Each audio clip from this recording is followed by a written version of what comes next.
Good day. Welcome to another episode of the Audible Local Ledger Reads to the Blind podcast. You can get more information at audiblelocalledger.org. Stay tuned for today's reading. Hi, my name's Eric, and I'll be reading you selections from the e-edition of today's Cape Cod Times. Today's date is Tuesday, April 2nd of 2024. And we'll start with the weather, as we always do. Regular listeners are well aware. That's how we begin our broadcast. Today, cloudy, little rain late in the afternoon, high of 45 expected. Tonight, overcast with a touch of rain, 40 degrees in the overnight. Across the Cape and Islands tomorrow, Wednesday, increasingly windy with rain. There's some talk of nor'easter, possibly, but that's all to be determined. As we have learned, that's very questionable. High of 42, low of 40 tomorrow. So it warms up this week, although it does get pretty wet. Thursday, cloudy, windy, and warmer with a shower expected. Friday, mostly cloudy and breezy with a shower. Same thing expected on Saturday. High of 46, low of 37. So a little chillier in the overnight over the weekend, but pretty warm and wet for the next few days. Does not look like a nor'easter, though, at least not for the Cape. Other parts of the state may get more severe weather. Sunrise today was at 6:22 a.m. It will set at 7:08 p.m. We will have 12 hours, 46 minutes of daylight. Now, moving to the front of the paper, where the lottery results are kept, in addition to the news, and we read the lottery results because, well, somebody asked for them. If there's something you would like read to people who are blind or print disabled, you can email us at info@audiblelocalledger.org or call us at 508-539-2030, and we'll consider reading it. And if you miss any of the information that we share in our readings, you can always go to audiblelocalledger.org, and in the upper right corner is the Archived Readings tab. Click on that. You'll find a week's worth of our newspapers, and you can catch up on all that you might have missed. We also keep our shopping guides up there for the week, and we have our podcast with the Mass Commission for the Blind up there.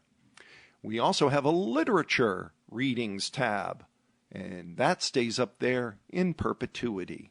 All of that is free for people who are blind or print disabled at audiblelocalledger.org. For the latest results, we go to masslottery.com. And for the numbers game of Monday, April 1st, April Fool's Day, this is no joke. In the midday drawing, 3037. Again, yesterday's midday drawing of the numbers game, 3037. Last night's drawing of the numbers game for Monday, April 1st, 4516. Again, last night's evening drawing of the numbers game for Monday, April 1st, 4516. Powerball results for Monday, April 1st, 19, 24, 40, 42, and 56, with 23 the bonus number. Mass cash results for Monday, April 1st, 11, 17, 19, 26, 34.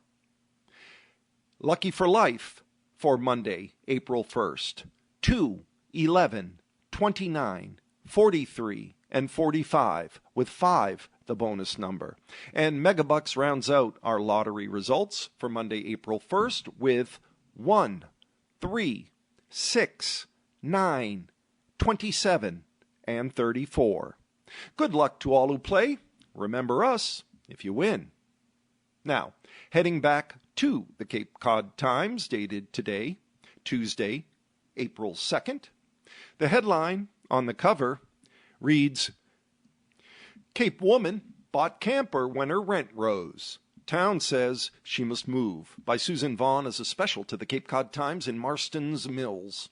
Melissa Sleeper has been living in her camper on a friend's property in Marston's Mills since November. After 5 years, she had to leave her 2-bedroom apartment in Falmouth when her landlord raised the rent beyond what she could afford.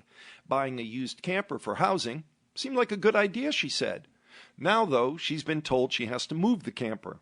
A Barnstable town ordinance does not allow occupied campers on private property for more than 20 days a year. Her boyfriend, her registered service dog, and a cat also live with her. I knew nothing about camping. I've never been camping, she said during a recent interview inside the camper.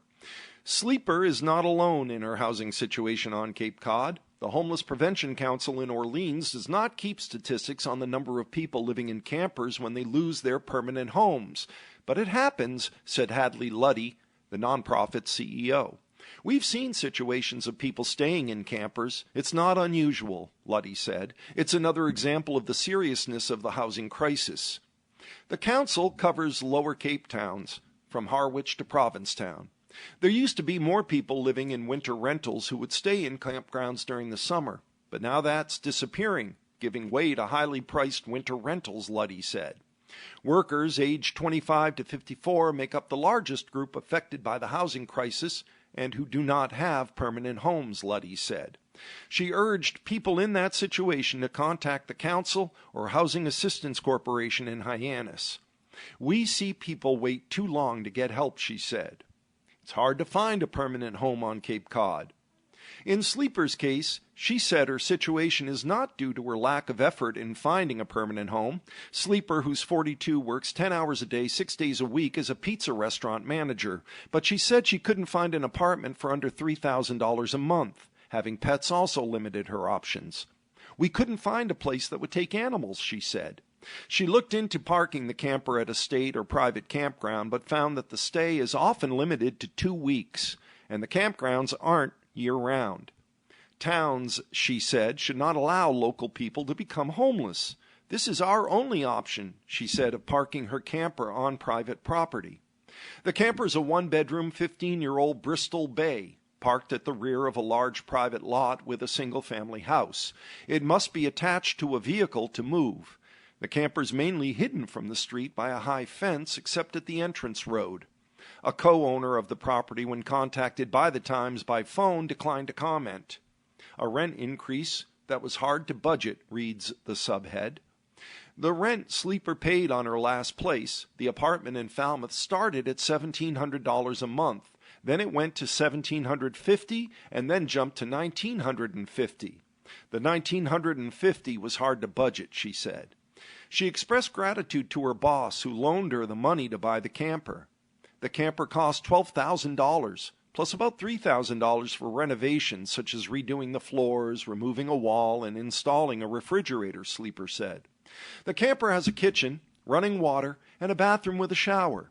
The wastewater tanks get pumped out at least every 2 weeks or less, she said. Kevin O'Neill, the town building inspector responsible for Marston's Mills, said he became aware of the occupied camper when he visited the property on a separate complaint. O'Neill notified the property owner of the camper violation. The property owner is the one held responsible, he said. Sleeper said she wasn't contacted by any town inspectors.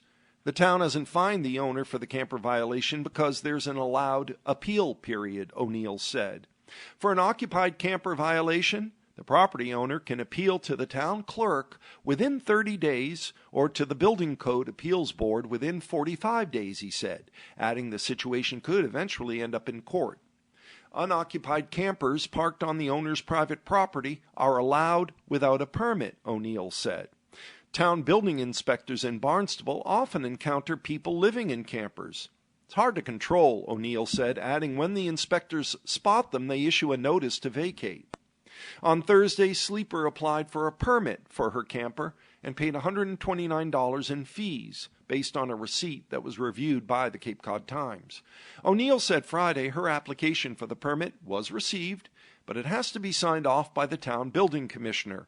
Any action could take 30 days to issue a permit or deny it, he said. But Sleeper did the right thing by filing for a permit, which could allow her more time. Her options, he said, are to vacate the camper, remove it from the property, or do what she did, file for a permit.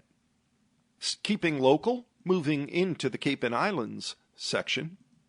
Dog bite in Wellfleet sends a 2-year-old to a Boston hospital, by Zane Razak.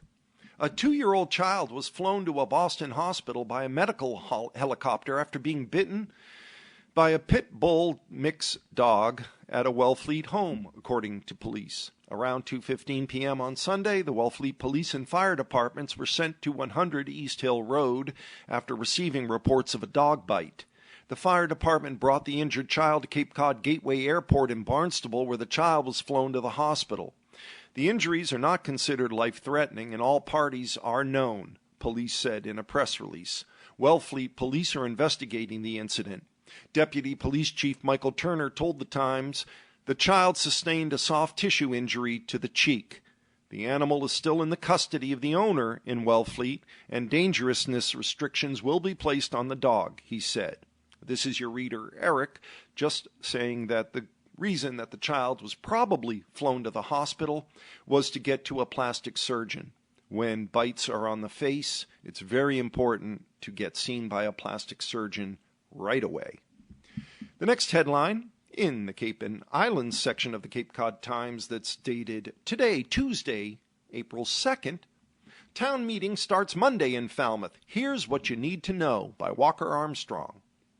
Proposals for updated town-owned buildings, implementing a real estate transfer fee for affordable housing, and financing a pilot program to evaluate the effectiveness of an alternative form of wastewater treatment called urine diversion are just a few issues Falmouth voters will consider at Monday's annual town meeting.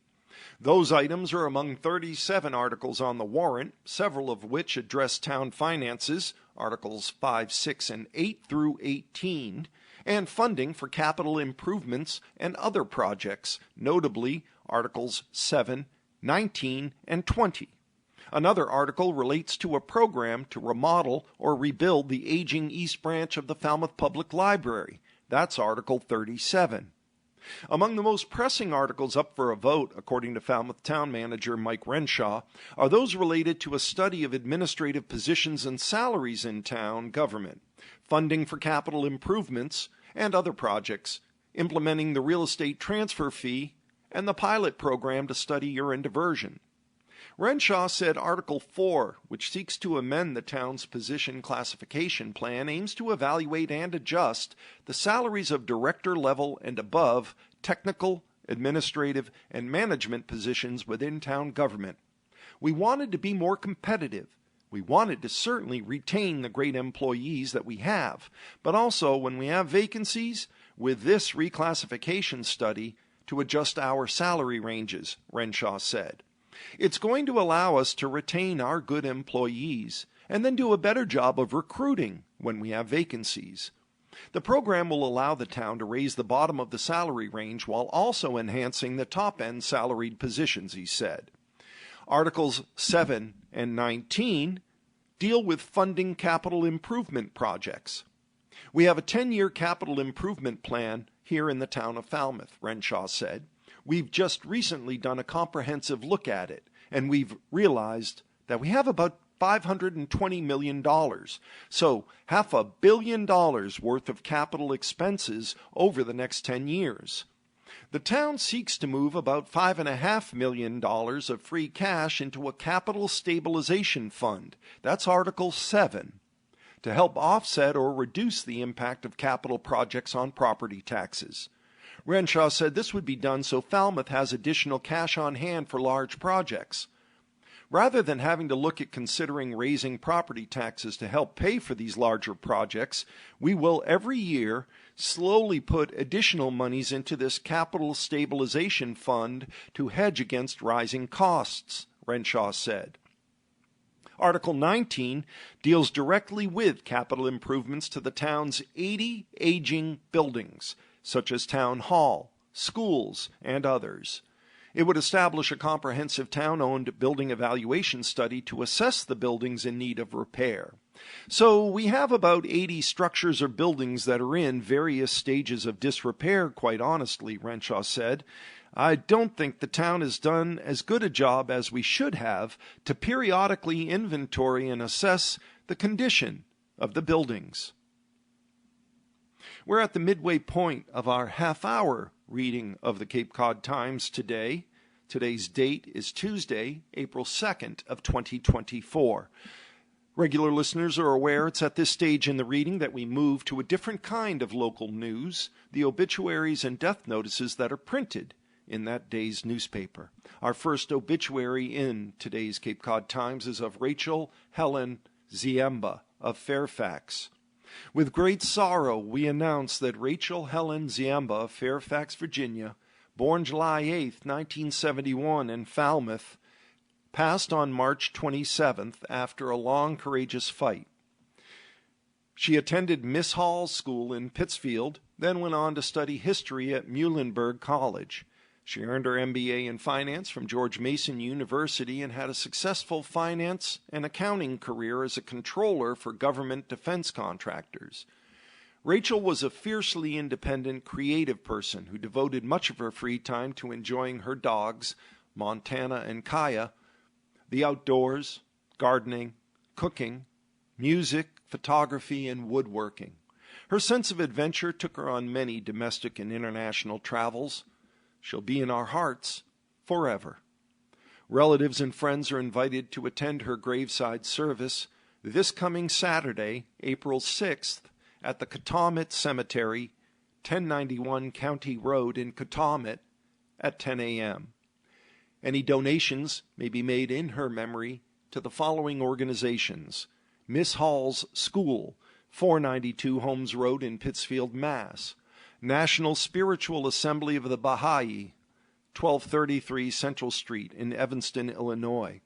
Vanderbilt University Medical Center, 1211 Medical Center Drive in Nashville, for research at the Vanderbilt Ingrar Cancer Center.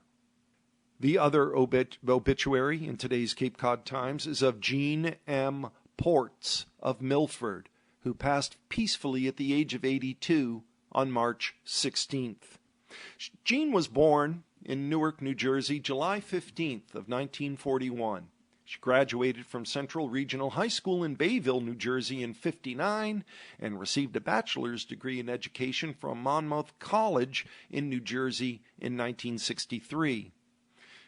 Jean made her living as a teacher, a career she had aspired to since she was a child.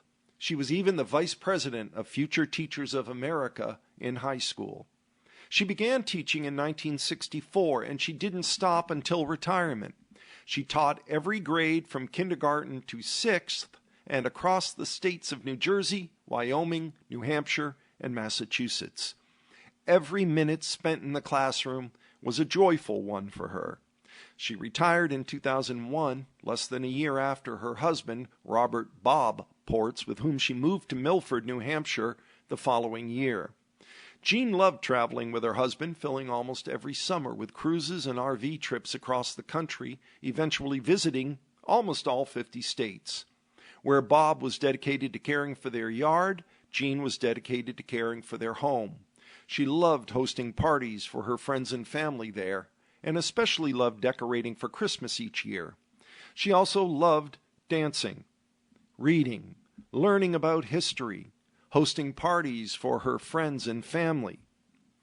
It was often said by those who knew her that she was the best storyteller. The calling hours will be held on Monday, April 22nd, from 5 to 7 p.m. in the Smith & Heald Funeral Home, 63 Elm Street in Milford, New Hampshire. A funeral service will be held on Tuesday, April 23rd at 11 a.m. in the First Congregational Church, 10 Union Street, Milford, New Hampshire, and a reception will be held at the parish house directly following the service. That concludes the obituaries listed in the Cape Cod Times for Tuesday, April 2nd of 2024.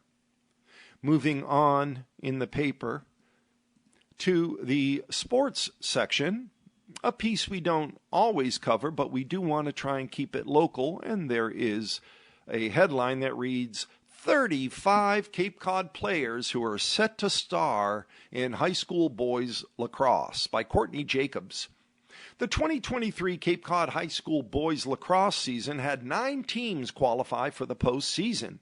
Falmouth in Division III and Sandwich Division IV both made it to the state finals but came up just short in the end. Nauset in Division II and Nantucket Division IV both made the Elite Eight which shows the amount of talent Cape Cod has to offer. Here is a list of players that will not only continue to showcase their skills on Cape Cod, but put the state on notice that Cape teams, they're here to stay. Doug Carr from Barnstable. Carr's a senior, two-time captain for the Red Hawks. Ryan Hayden of Bourne. Hayden's a junior. He'll be a key contributor on offense for the Canalmen. Brett Lucier of Bourne is a senior that will help the Canalmen this season. Ty Hawks from Bourne is a sophomore that does everything for the Canalmen. Harrison Barbieri of Cape Cod Academy is a junior attack man for the Seahawks. Landon O'Neill of Cape Cod Academy is an 8th grade attack man, but was the Seahawks' leading scorer last season, despite missing 3 games. Brady Livingston of Cape Cod Academy is a junior midfielder that also takes faceoffs for the Seahawks. Tanner Agurkis of Dennis Yarmouth is a senior that'll play in the midfield for the Dolphins. Teddy Angelillo of Dennis Yarmouth is a sophomore who'll be one of the key offensive players for the Dolphins. Charlie Blake of Dennis Yarmouth will be one of the defensive leaders for the Dolphins. Tommy Bushy of Falmouth, after playing backup goalie the last 2 seasons, this senior will start in net this year. He'll play at Bridgeton Academy for a post-grad year next season. Cole Godet of Falmouth, the senior attackman, is following up an all-star season. Jackson Falcone of Falmouth is a senior midfielder that was also a league all-star last season. He led the Clippers in scoring in their last playoff run. Matt Brown of Falmouth Academy is a sophomore attackman that scored 10 goals last year. Christian Hanoyan of Falmouth Academy is a senior co-captain and defenseman that led the team last year in takeaways and goals. Drew Reeves of Falmouth Academy is a senior co-captain and defenseman for the Mariners. Aiden Conley of Martha's Vineyard is a senior midfielder. Liam Conley of Martha's Vineyard is a senior midfielder and the number 1 face-off player for the Vineyarders. Chase Toomey of Martha's Vineyard is the top returning defenseman for the Vineyarders. Dominic Mattiotto of Mashpee is a junior midfielder for the Falcons. Vinny Pinetti of Mashpee is a junior and one of the key defenders for the Falcons. Max Smith of Mashpee will be a key player for the Falcons' offense. Max Barrett of Monomoy is a senior defenseman who was the captain and a league all-star for the Sharks a season ago. Braden Darling of Monomoy is a senior defenseman, team captain, and a league all-star. Tamur Khalil of Monomoy is a junior attackman and does face-offs for the Sharks. Colton Chambers of Nantucket is a senior captain, 4-year starter, and attackman. Griffin Starr of Nantucket is a senior captain and defender for the Whalers. Riley Meehan of Nauset is a senior midfielder, returning as a 3-year starter. Brendan Pino of Nauset is a returning starter and will be a long-stick midfielder for the Warriors. Logan Poulin of Nauset is a junior who leads the face-offs and is a midfielder for the Warriors. Shane Corcoran of Sandwich is a senior captain and the goalie for the Blue Knights. Devin Mahoney of Sandwich is another senior captain that will lead the defense for the Blue Knights. He is heading to West Virginia and will play club lacrosse. Avery Richardson of Sandwich is the 3rd Blue Knights senior captain on this list, and he'll be an attack man. Jaden Barton of Upper Cape is a senior captain who'll be an attack man for the Rams. And Ryan Hansen of Upper Cape is a senior who'll be another attack man for the Rams. All done with local news. The headline reads, Manufacturing Growth in March Sparks Hope. New Orders and Production Measures Rebound by Lucia Mudakani of Reuters in Washington. U.S. manufacturing grew for the first time in 1.5 years in March as production rebounded sharply and new orders increased. But employment at factories remained subdued amid sizable layoff activity and prices for inputs pushed higher. The survey from the Institute for Supply Management, the ISM, on Monday suggested that the sector, which has been battered by higher interest rates, was on the mend, though risks remain from rising raw material prices. Timothy Fiore, who chairs the ISM's Manufacturing Business Survey Committee, said demand remains at the early stages of recovery with clear signs of improving conditions. While the manufacturing rebound is a boost for the economy's growth prospects, the rise in raw material prices suggested goods inflation could pick up in the months ahead. Goods deflation was the key driver of an inflation slowdown last year. If the contraction of manufacturing activity is over, far too soon to say, and price pressures are building in manufacturing, which appears to have been happening for the last 3 months, then this would have implications for the path for interest rates in 2024, said Conrad de Quadros, senior economic advisor at Brain Capital in New York. The ISM said its manufacturing PMI increased to 50.3 last month. That's the highest and first reading above 50 since September 2022, from 47.8 in February of this year. The rebound ended 16 straight months of contraction in manufacturing, which accounts for 10.4% of the economy. That was the longest such stretch since the August 2000, January 2002 period. A PMI reading above 50 indicates growth in the manufacturing sector.